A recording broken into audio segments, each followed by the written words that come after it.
when it comes to Africa, I'm sure many people in this audience will have made the same observations.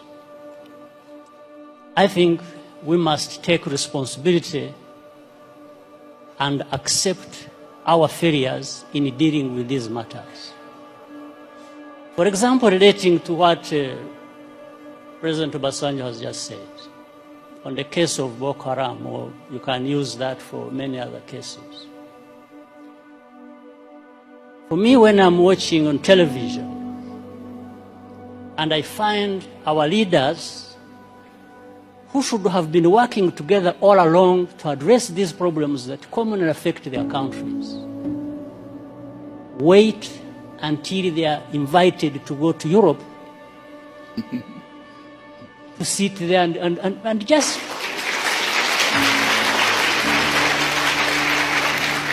it's like they are made to sit down and address their problems.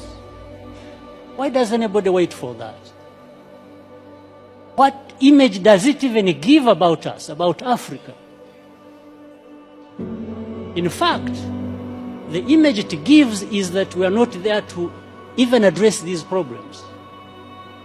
We are there for a photo opportunity. We are happy to sit there in Paris with the President of France and address, and just talk about addressing problems.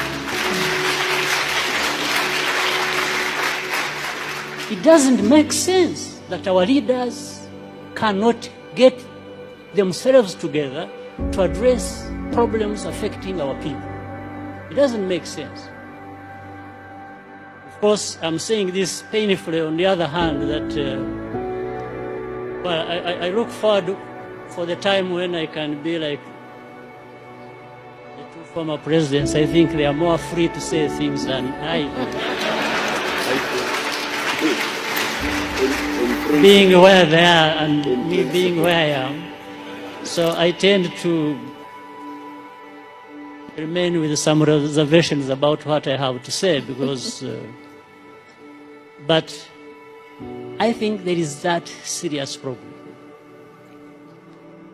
African leaders, we don't need to be invited anywhere to go and address our problems without first inviting ourselves to come together to tell each other the actual truth that we must tell each other about our serious problems. So, I mean, again, look at the problem of South Sudan, indeed. The first problem was about this country and the people there wanting to be independent. They got independence. Now that turned into a problem. How?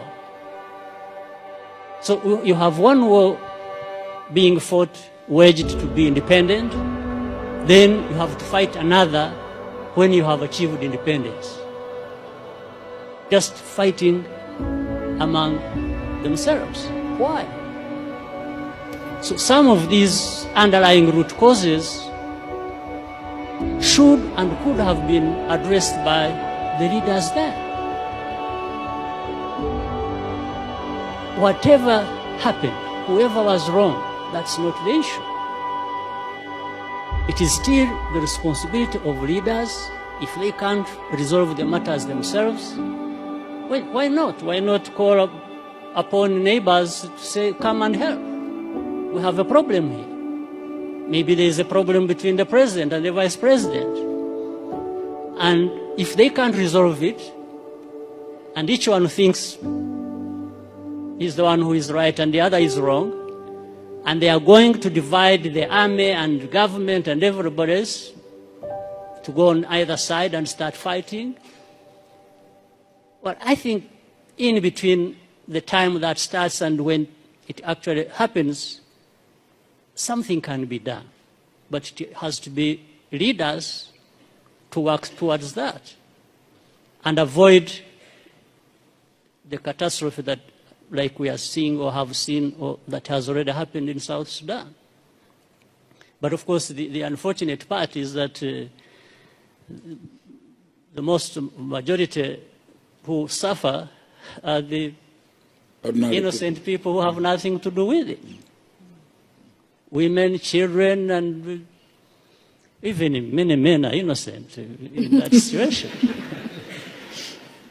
So this is, I'm not giving answers, probably I'm raising more questions than, or adding to others that have been raised. So for the time being, let me stop here. Thank you. Thank you.